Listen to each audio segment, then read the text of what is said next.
को मजबूर कर दिया है कि या तो नेटो रूस के साथ सीधी जंग करे या फिर जंग के मैदान से हट जाए।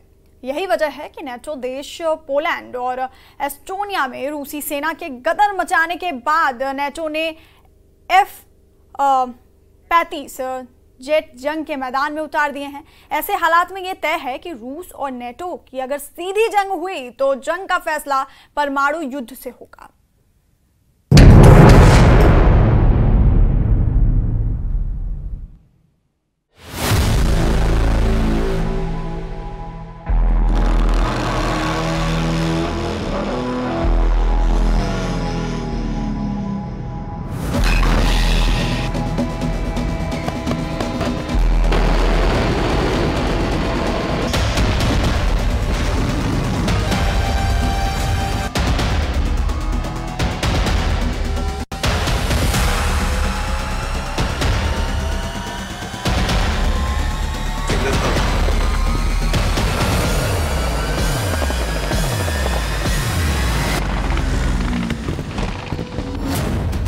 रूस पर F-35 जेट से हमले, पोलैंड में नेटो के हजारों सैनिक।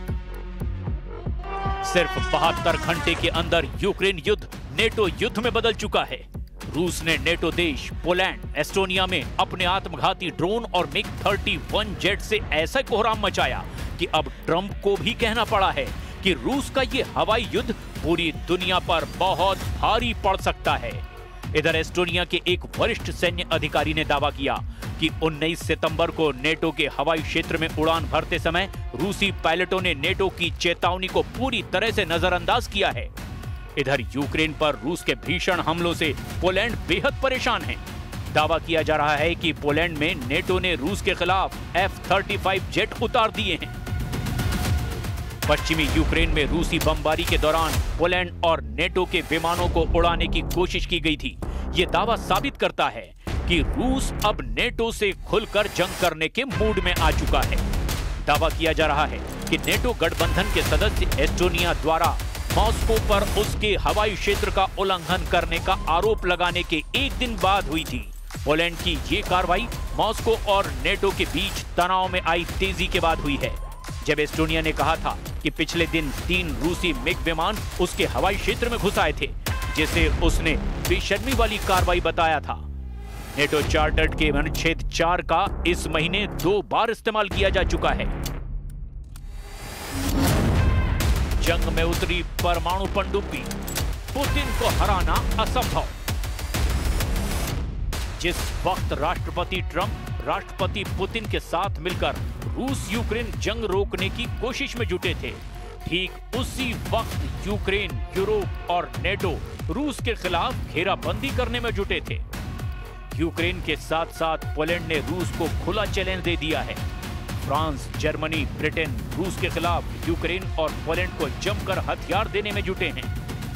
लेकिन इस बीच रूस ने 18 अगस्त के बाद से पूरी तरह से चुप्पी साध ली है और बेलारूस के साथ मिलकर के 10 सितंबर से लेकर 16 सितंबर तक जपाट 2025 सैन्य अभ्यास से खलबली मचा दी है। आप रूस के एटमी जंगी तेवरों का इसी से अंदाजा लगा सकते हैं कि रूस ने अपनी परमाणु पनडुब्बी से मिसाइलें दागना शुरू भी कर दिया है, जो सीधे सीधे अमेरिका और नेटो को पुतिन की तरफ से खुला चैलेंज है। हम आपको रूस की जबरदस्त तैयारियों की 2 तस्वीरें एक साथ दिखा रहे हैं, जिससे आपको समझ आ जाएगा कि रूस जमीन से लेकर समंदर तक कैसे यूक्रेन से लेकर यूरोप तक कोहराम मचाने जा रहा है। जरा रूसी सेना के एक्शन से जुड़ी इन 2 तस्वीरों को गौर से देखिए। हम आपको रूसी सैन्य ताकत से जुड़ी ये 2 तस्वीरें दिखा रहे हैं, जिसके दम पर रूस 3.5 साल से यूक्रेन में जंग जीत रहा है। ताजा खबर यह है कि इस वक्त रूस की परमाणु पनडुब्बी और रूस के 7 लाख सैनिकों के साथ रूसी सेना के चीफ खुद यूक्रेनी मोर्चे पर पहुंच चुके हैं। रूसी रक्षा मंत्रालय ने 19 सितंबर को जारी तस्वीरों के जरिए दावा किया कि रूसी परमाणु ऊर्जा से चलने वाली पनडुब्बियों ने ओखोटस्क सागर में क्रूज मिसाइलें दागी है। रूसी नौसेना का ये अभ्यास सीधे सीधे यूक्रेन को लेकर यूरोप के लिए काल साबित होने जा रहा है। रूसी रक्षा मंत्रालय ने दावा किया उनकी 2 परमाणु ऊर्जा संचालित पनडुब्बियों ओम्स्क और क्रास्नोयार्स्क ने 250 किलोमीटर से ज्यादा दूरी पर मौजूद समुद्री लक्ष्यों पर ओनिस और ग्रेनाइट क्रूज मिसाइलें दागी है। रूसी रक्षा मंत्रालय का दावा है कि प्रशांत महासागर के उत्तर पश्चिमी भाग में आयोजित अभ्यास का मकसद दुश्मनों को जंग की सीधी चेतावनी है। जबकि दूसरी तस्वीर में आप देख सकते हैं कि रूसी सेना के चीफ जनरल वालेरी गेरासिमोव ने यूक्रेनी मोर्चे का जायजा लिया है।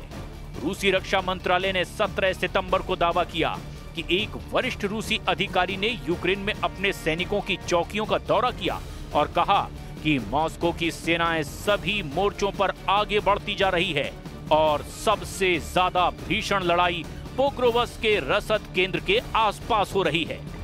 रूसी सेना के प्रमुख जनरल वालेरी गेरासिमोव के मुताबिक मॉस्को अपना विशेष सैन्य अभियान यूक्रेन की जमीन पर चला रहा है। रूसी चीफ के मुताबिक पूर्वी डोनेस्क क्षेत्र जंग का केंद्र बिंदु बना हुआ है, जबकि पश्चिम में जापोरेजिया और निप्रोपेट्रोव्स्क क्षेत्रों में रूसी सेना तेजी से आगे बढ़ती जा रही है। जनरल गेरासिमोव के मुताबिक सभी दिशाओं में रूसी सेना आगे बढ़ रही है। यूक्रेन के पोक्रोवस्क शहर के अलावा सबसे भीषण लड़ाई क्रास्नोआर्मेस्क दिशा में हो रही है। यूक्रेन के कुपियांस्क शहर पर भी रूसी सेना बढ़त पा चुकी है। Соприкосновение свыше 700 тысяч человек находится. Поэтому среди этих людей надо выбирать. Надо выбирать тех, которые хотят и склонны именно к такому виду деятельности. Вот, я не говорю, что...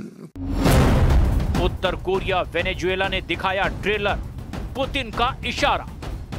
रूस यूक्रेन जंग को तीसरा विश्व युद्ध क्यों कहा जाने लगा है, जरा इन दोनों तस्वीरों को साथ साथ देख लीजिए।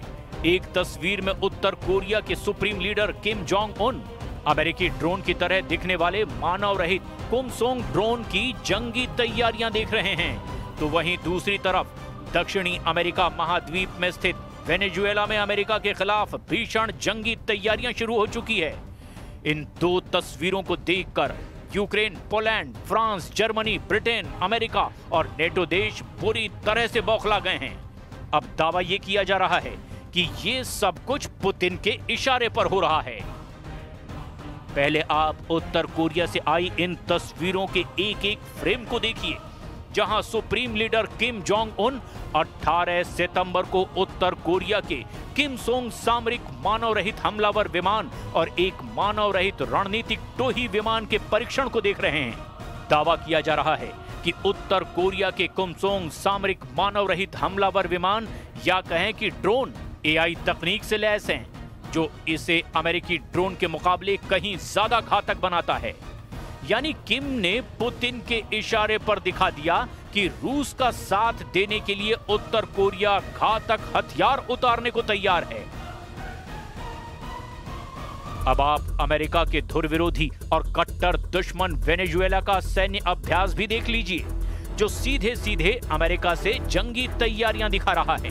अमेरिका के साथ बढ़ते तनाव के बीच वेनेजुएला ने 17 सितंबर को अपने कैरिबियाई द्वीप ला और चिला पर बड़े पैमाने पर सैन्य अभ्यास शुरू कर दिया है।